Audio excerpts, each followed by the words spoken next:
नमस्कार, news one India में आपका स्वागत है। आपके साथ मैं धर्मराज सिंह। बुलेटिन में सबसे पहले बात करेंगे उत्तर प्रदेश सरकार की, जिसके मुखिया योगी आदित्यनाथ लगातार कई योजनाओं का शुभारंभ कर रहे हैं। आज उन्होंने काला नमक चावल महोत्सव का उद्घाटन किया है और उसकी तस्वीर आप देख रहे हैं। काला नमक चावल महोत्सव का मुख्यमंत्री ने आज उद्घाटन किया।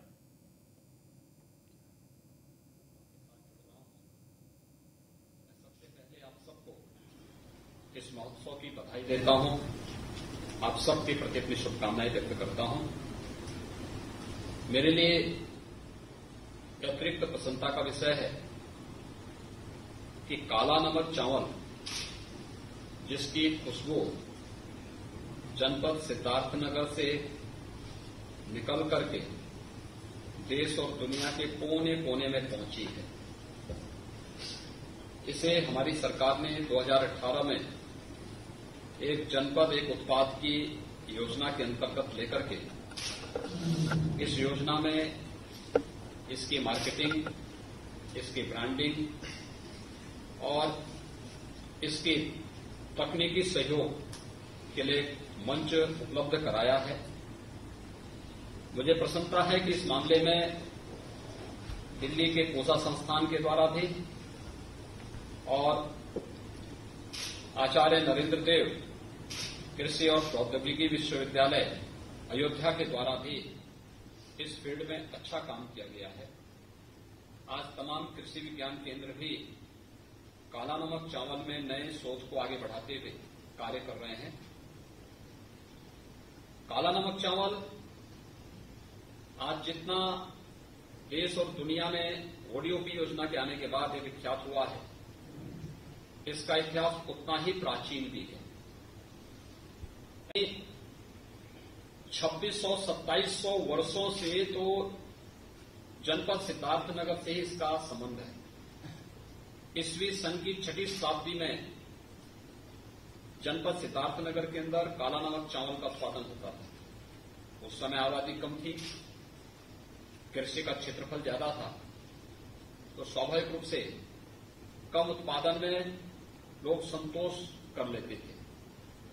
लेकिन समय के अनुरूप आबादी बढ़ी, लोगों की आवश्यकताएं बढ़ी, तो लागत ज्यादा आने के कारण धीरे धीरे करके किसानों का मोहभंग इससे होता हुआ दिखाई दिया। क्योंकि काला नमक चावल में जो सबसे बड़ी समस्या होती थी वह एक लेट वैरायटी थी और दूसरा लंबा होता था। जो पौध होती थी इसकी बहुत लंबी होती थी। इस संबंध में जब शोध किया गया, कृषि वैज्ञानिकों ने काम किया, तो वैरायटी में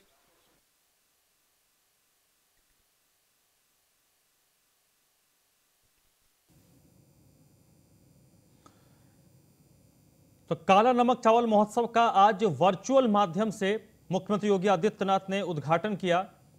और सबसे बड़ी बात है, उन्होंने कहा कि 3 दिनों तक ये जो महोत्सव चलेगा, ये अपने आप में बड़ा नायाब है, क्योंकि इससे एक प्लेटफॉर्म मिलेगा और उत्तर प्रदेश, सिद्धार्थनगर हो, उत्तर प्रदेश हो या इससे बाहर निकलकर दुनिया भर में इसकी खुशबू पहुंचेगी। मुख्यमंत्री काला नमक चावल के पूरे इतिहास को भी बताने की कोशिश कर रहे थे।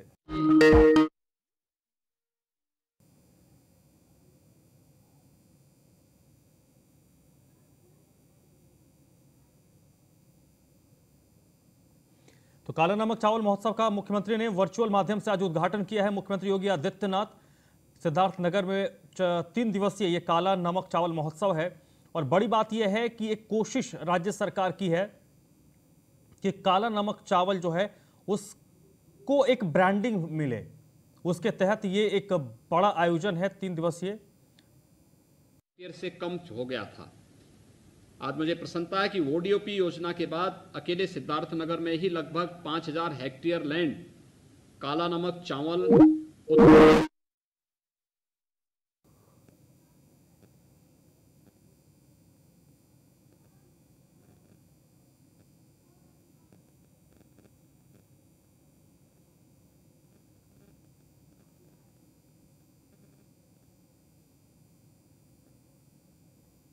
21.5% इसमें है। 12% से अधिक आयरन की मात्रा इसमें है। यह चावल ओमेगा 3 और ओमेगा 6 जैसे लाभदायक वसा से भी युक्त ये माना गया है। ये कई प्रकार से सॉफ्ट चावल भी है, बहुत स्वादिष्ट होने के साथ साथ टेस्टी भी है। ये बहुत सारे कारक हैं जिसके कारण इसकी लोकप्रियता देश के अंदर भी और दुनिया के अंदर भी बढ़ी है। किसानों की आमदनी को दुगना करने के आदरणीय प्रधानमंत्री जी की जो मंशा है, उस मंशा के पीछे बहुत स्पष्ट हेतु है कि हम फसल की लागत को कम करें और उत्पादन क्षमता को बढ़ाएं।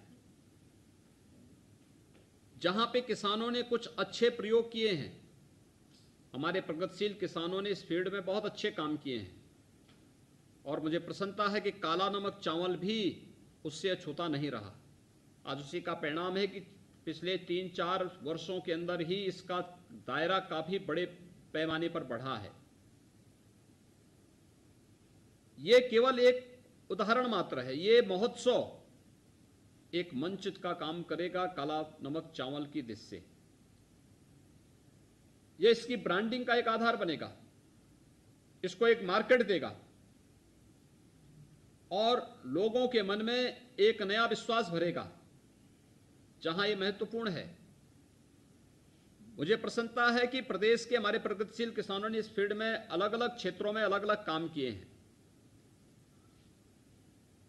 आपने पिछले दिनों आदरणीय प्रधानमंत्री जी के मन की बात की कार्यक्रम में उस किसान परिवार की एक बेटी के उस सफल प्रयोग को सुना होगा, जो स्ट्रॉबेरी के उत्पादन के माध्यम से उसने कई गुना लाभ कमाया है। ये परिवार झांसी का है। आप बुंदेलखंड के बारे में जानते ही हैं कि बुंदेलखंड की धरती सूखे की चपेट में अक्सर रहा करती थी, लेकिन बुंदेलखंड में कैसे परिवर्तन लाया जा सकता है? स्ट्रॉबेरी के माध्यम से। एक किसान परिवार की एक बेटी ने पहले स्ट्रॉबेरी को छत पे उत्पादन किया, बाद में अपने 1.5 एकड़ के रकबे में स्ट्रॉबेरी का उत्पादन करके 42 लाख का प्रोडक्शन किया। 6 लाख की लागत थी, 36 लाख का नेट प्रॉफिट उस किसान परिवार को होता है। ऐसे ही सुल्तानपुर का किसान, जहां पर उन्होंने ड्रैगन फूड के माध्यम से नया लाभांश कमाना प्रारंभ किया है। और भी हमारे बहुत सारे प्रगतिशील किसान हैं जो इस फील्ड में अच्छा काम करते हैं, अच्छा काम कर रहे हैं और खेती के विविधीकरण की तरफ जाकर के किसानों को कम लागत में अधिक से अधिक उत्पादन के माध्यम से कई गुना दाम देने के लिए पूरी तत्परता के साथ कार्य कर रहे हैं। ऐसे जो अच्छे मॉडल हैं, सक्सेसफुल कार्य करने वाले जो लोग हैं, जो प्रगतिशील किसान हैं, जिन्होंने अच्छे मॉडल खड़े किए हैं, इसे हमें समाज के सामने भी लाना होगा। उनकी जो प्रगतिशील किसानों की जिम्मेदारी थी, उस जिम्मेदारी का निर्वहन उन्होंने किया, लेकिन अब जिम्मेदारी हमारी है, समाज की है कि हम उनके कार्यों की खूब प्रचार प्रसार करें और इसके बारे में लोगों को अवगत कराएं कि कैसे इन किसानों ने लागत को कम करके उत्पादन को बढ़ाया है और किसान की आमदनी को कई गुना बढ़ाने में सहायक हुए हैं। काला नमक चावल में संभावनाएं जुड़ी हुई है। देखिए, काला नमक चावल जो मैंने बताया कि 2600 वर्षों का तो लिखित इतिहास आपका है। हमारे चंदौली जनपद के प्रगतिशील किसानों ने एक बहुत अच्छा उदाहरण प्रस्तुत किया। उन्होंने मणिपुर से, यानी पूर्वोत्तर के राज्यों से एक ब्लैक राइस है, हमारा जो काला नमक चावल जनपद सिद्धार्थनगर में पैदा होता है, इसका बाहर का कवर, चावल का जो धान का कवर है वो काला होता है, लेकिन चावल व्हाइट होता है। लेकिन जो ब्लैक राइस है, यह जो उसका चावल होता है वह चावल भी काला ही होता है। मैं आश्चर्य करूंगा कि मुझे एक दिन समाजवादी पार्टी के एक एमएलसी ने फोन किया। उन्होंने कहा कि आप काशी आए थे। मैंने कहा मैं काशी गया था, काशी कार्यक्रम में गया था मैं। वहां पे मुझे कुछ कार्यक्रमों के साथ जुड़ना था। वहां पे प्रधानमंत्री जी के निर्देशन में, उनके मार्गदर्शन में जो कार्य चल रहे हैं उनका मुझे निरीक्षण करना था। उन्होंने कहा कि आपने जो ब्लैक राइस यहाँ पैदा हो रहा है चंदौली में, उसकी खीर खाई? मैंने कहा नहीं, मुझे जानकारी नहीं थी। कहा आप उसकी खीर एक बार जरूर खाइए, कितनी टेस्टी खीर है। देखिए, समाजवादी पार्टी का एमएलसी मुझे बता रहा है। मैंने कहा ये चावल तो हम ही लोग लेके आए थे पूर्वोत्तर के राज्यों में। उन्होंने कहा कि काफी बड़े पैमाने पर किसानों ने ब्लैक राइस की खेती प्रारंभ की है और अच्छा उत्पादन प्राप्त कर रहे हैं, अच्छा लाभ भी प्राप्त कर रहे हैं, अच्छा मार्केट है इसके लिए। जो अंतर्राष्ट्रीय धान अनुसंधान केंद्र है वह भी इसमें मदद कर रहा है। मनीला के सहयोग से, प्रधानमंत्री जी के मार्गदर्शन में, उनकी कृपा से वाराणसी में स्थापित हुआ है। मैं अगले विजिट में जब काशी गया तो मैंने वहां पे इस बारे में कहा। मैंने कहा मुझे वो जो ब्लैक राइस है उसकी खीर बताओ कैसी है। सचमुच बहुत स्वादिष्ट थी। पता नहीं, जनपद सिद्धार्थनगर के अंतर्गत पाल जी जो मैं जानता हूं क्षेत्र में जाते हैं तो अपने लिए शर्त रखते हैं कि मैं कहीं आऊंगा तो काला नमक ही खाऊंगा, लेकिन अन्य अतिथियों को कभी उन्होंने काला नमक चावल नहीं खिलाया होगा। अच्छा होता कि माननीय सांसद के रूप में संसद में जाते हर एक माननीय सांसद को 1-1 किलो काला नमक चावल उपलब्ध कराते, तो ये अपने आप में ब्रांडिंग का एक बहुत बड़ा आधार बनता। ऐसे ही हमारे अन्य जनप्रतिनिधि भी उस दिशा में कार्य प्रारंभ करेंगे। अपने आप में उस प्रोडक्ट की मार्केटिंग का एक बहुत बड़ा आधार बन सकता है और यह कार्य हमें करना होगा। ये हमारी उत्पाद है, हमारी परंपरा के साथ जुड़ा हुआ है। हमारी स्थानीय उत्पाद होने के नाते बड़े पैमाने पर हम लोग किसान की आमदनी को बढ़ाने का एक बहुत अच्छा माध्यम दे सकते हैं। विभिन्न प्रकार के विटामिन और प्रोटीन के साथ साथ अन्य पोषक तत्वों की प्रचुरता इसको एक नए ब्रांड के रूप में अंतर्राष्ट्रीय मंच उपलब्ध कराता है। और जो बताया गया कि मधुमेह जैसी बीमारियों में भी यह लाभदायक है। हमें इन सभी पर व्यापक शोध करके इस कार्यक्रम को आगे बढ़ाना चाहिए और इसको मार्केट देना चाहिए। यह महोत्सव इस दिशा में बेहतरीन पहल हो सकती है। काला नमक चावल में जिन कृषि वैज्ञानिकों ने काम किया है, इसमें आचार्य नरेंद्र देव कृषि और प्रौद्योगिकी विश्वविद्यालय अयोध्या। तो लखनऊ से इस वक्त वर्चुअल माध्यम से सिद्धार्थ नगर में काला नमक चावल महोत्सव का मुख्यमंत्री ने उद्घाटन किया और वर्चुअली वो संबोधित कर रहे हैं। और सबसे बड़ी बात, उन्होंने एक अपील की है जनप्रतिनिधियों से कि आपके क्षेत्र की जो विशेषताएं हैं उसको आप भी प्रचारित करने की कोशिश कीजिए। चलिए बढ़ते आगे। प्रयागराज से अगली खबर है जहां पर अतीक अहमद के गुर्गों के खिलाफ कार्रवाई हुई है। इमामबाड़ा पहुंची है पीडीए की टीम। अतीक के गुर्गों के खिलाफ इमामबाड़ा में कार्रवाई के लिए पीडीए की टीम पहुंची है और अवैध संपत्ति जो है उसके ध्वस्तीकरण की कार्रवाई की जा रही है। प्रयागराज के चौक कोतवाली के बगल में ये अवैध इमामबाड़े का निर्माण किया गया है, जिस पर कार्रवाई के लिए इस वक्त पीडीए की टीम पहुंची है। एक्सक्लूसिव तस्वीरें आपको हम दिखा रहे हैं। अतीक अहमद के गुर्गों के खिलाफ लगातार कार्रवाई हो रही है और ये जो तस्वीर इस वक्त आप देख रहे हैं ये उस कार्रवाई की है जिसमें अवैध निर्माण को ध्वस्त किया जा रहा है। चौक कोतवाली के बगल में ये अवैध इमामबाड़ा है जिस पर कार्रवाई हो रही है और लगातार प्रयागराज में विशेष तौर पर जो पहले माफिया किस्म के लोग थे जो इस वक्त जेल में हैं, उनके संपत्तियों को या तो अटैच किया जा रहा है या फिर अगर अवैध है तो उनको गिराया जा रहा है। तो चौक कोतवाली में जो अवैध इमामबाड़ा बनाया गया था उसके खिलाफ पीडीए इस वक्त कार्रवाई कर रही है और उसके लिए इमामबाड़ा पहुंची है पीडीए की टीम और उसे ध्वस्त करने की इस वक्त कार्रवाई चल रही है।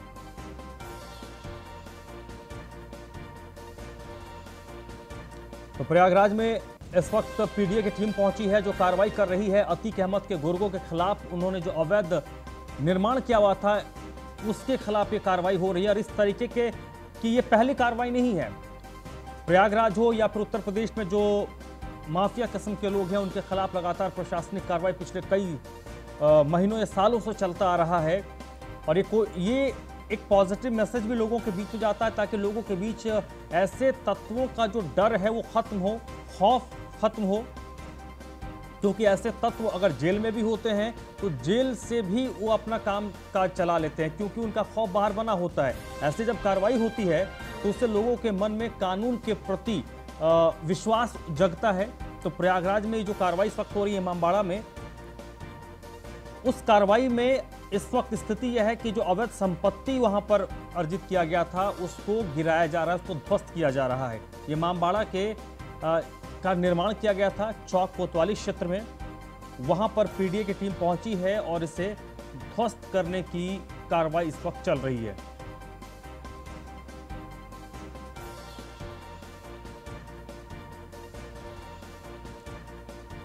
अतीक जो लंबे वक्त से जेल में है, लेकिन जो उसके गुर्गे हैं वो लगातार अपना काम बाहर करने की कोशिश करते हैं और प्रशासन की ओर से लगातार उन पर कार्रवाई होती है। उप मुख्यमंत्री केशव प्रसाद मौर्य आज कुशीनगर के दौरे पर हैं और इस वक्त डिप्टी सीएम केशव प्रसाद मौर्य कुशीनगर पहुंच चुके हैं। राज्य के हेलीकॉप्टर से इस वक्त कुशीनगर पहुंचे हैं उप मुख्यमंत्री केशव प्रसाद मौर्य। एयरपोर्ट पर बीजेपी कार्यकर्ताओं ने केशव प्रसाद मौर्य का जोरदार स्वागत किया है।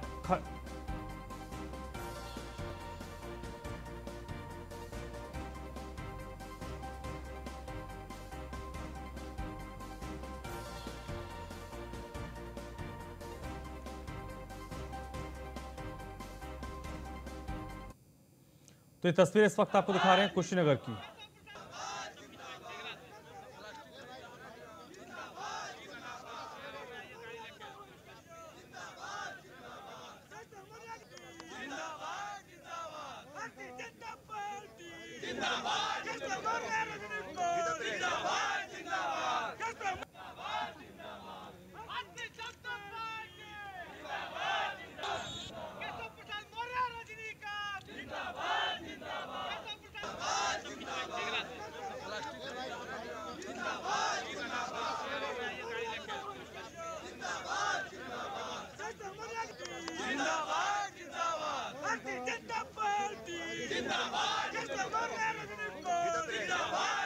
तो कुशीनगर पहुंचे हैं राज्य के हेलीकॉप्टर से उप मुख्यमंत्री केशव प्रसाद मौर्य और एयरपोर्ट पहुंचने पर भारतीय जनता पार्टी के कार्यकर्ताओं ने उनका जोरदार स्वागत किया है।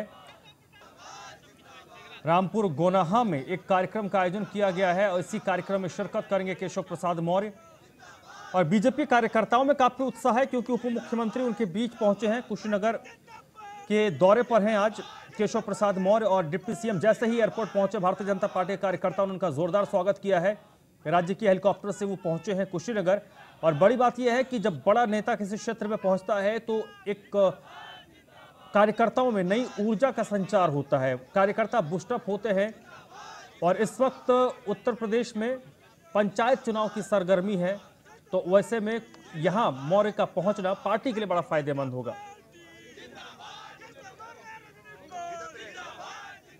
डीके यादव इस वक्त मेरे साथ फोन लाइन पर जुड़ चुके हैं, इसी पर ज्यादा जानकारी के लिए। डीके यादव, किस तरीके का कार्यक्रम है, कब तक रुकेंगे, कौन कौन से लोग मौजूद हैं और विशेष तौर पर क्या फायदा होगा भारतीय जनता पार्टी कुशीनगर इकाई को डिप्टी सीएम के दौरे से? जी देखिए, अभी कुशीनगर के अड्डा में डिप्टी सीएम केशव प्रसाद मौर्य का आगमन हुआ है और वह अभी भी पूजा जो शनि मंदिर का शिलान्यास कर रहे हैं और उसके साथ ही भूमि पूजन भी करा रहा है। अभी कुछ ही देर करते यहाँ से वो निकलेंगे, फिर जनसभा स्थल पे जाएंगे, वहाँ से लोगों को जनसभा का संबोधन करेंगे। फिर उसके बाद जो वहाँ से खड्डा विधानसभा के कई जो परियोजनाएं हैं उसका लोकार्पण और शिलान्यास करेंगे। साथ ही एक पुल का निर्माण हो रहा है उसका भी जो है कि निरीक्षण करेंगे। उसके बाद से जो यहाँ के भारतीय जनता पार्टी के कार्यकर्ता हैं और जो विभागीय पीडब्ल्यूडी से संबंधित भी है उनके साथ बैठक भी करेंगे। जी तो आज इस कार्यक्रम में और कौन कौन से लोग मौजूद रहेंगे? जी देखिए, अभी पूजा चल रहा है, शनि मंदिर का जो पूजा है, पूजा के बाद शिलान्यास करके और उसके उसके बाद जो है पार्टी कार्यकर्ताओं से मिलेंगे। उनके साथ देखा जाए तो जो पूरे जनपद के जो भी भारतीय जनता पार्टी के विधायक हैं वो भी शामिल हुए हैं, और साथ ही जो पड़ोसी जनपद महाराजगंज है वहाँ के भी जो विधायक है वो भी यहाँ सम्मिलित है। कहीं न कहीं एक तरफ से देखा जाए तो ये कार्यक्रम करके आम जनता को भी जो है कि लुभाने का प्रयास किया गया है कि भारतीय जनता पार्टी कहीं न कहीं हिंदुत्व की तरफ ही काम कर रही है। जी चलिए डीके यादव, बहुत बहुत शुक्रिया आपका इस जानकारी के लिए।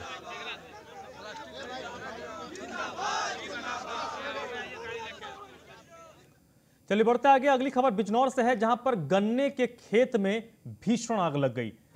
बिजनौर से बड़ी खबर है जहां पर गन्ने के खेत में भीषण आग लग गई और आग लगने से 20 बीघा गन्ना जलकर राख हो गया है। बिजनौर के सिगरेट से ये आग लगी है। बताया जा रहा है कि सिगरेट से आग लगी और आग देखते देखते आग ने इतना विकराल रूप अख्तियार कर लिया कि 20 बीघा जो गन्ना था उसको उसने अपनी चपेट में लिया। बताया जा रहा है कि यहां पर शराबियों का जमघट लगता था, शराबियों ने सिगरेट पीकर सिगरेट को फेंका था और उसी से आग लगी है और 20 बीघा गन्ने को उसने अपनी चपेट में ले लिया। भीषण आग बिजनौर में लगी है और ये इससे किसान को आर्थिक तौर पर काफी नुकसान हुआ होगा, जिस किसान का भी ये खेत होगा। थाना अफजलगढ़ के उधोवाला इलाके का ये मामला है जहां पर गन्ने के खेत में आग लगने से एक किसान को आर्थिक तौर पर काफी नुकसान हुआ है। 20 बीघा गन्ने की फसल जलकर खत्म हो गई। इसके पीछे जो वजह बताई जा रही है कि आग लगी कैसे, तो बताया जा रहा है कि यहाँ पर शराबी बैठते हैं, उनका जमघट लगता है और उसी में से किसी ने सिगरेट पीकर फेंका और उस सिगरेट से जो आग लगी और देखते ही देखते आग ने विकराल रूप अख्तियार किया और एक बड़े क्षेत्र को आग ने अपनी चपेट में ले लिया। 20 बीघा गन्ना जलकर खत्म हो गया।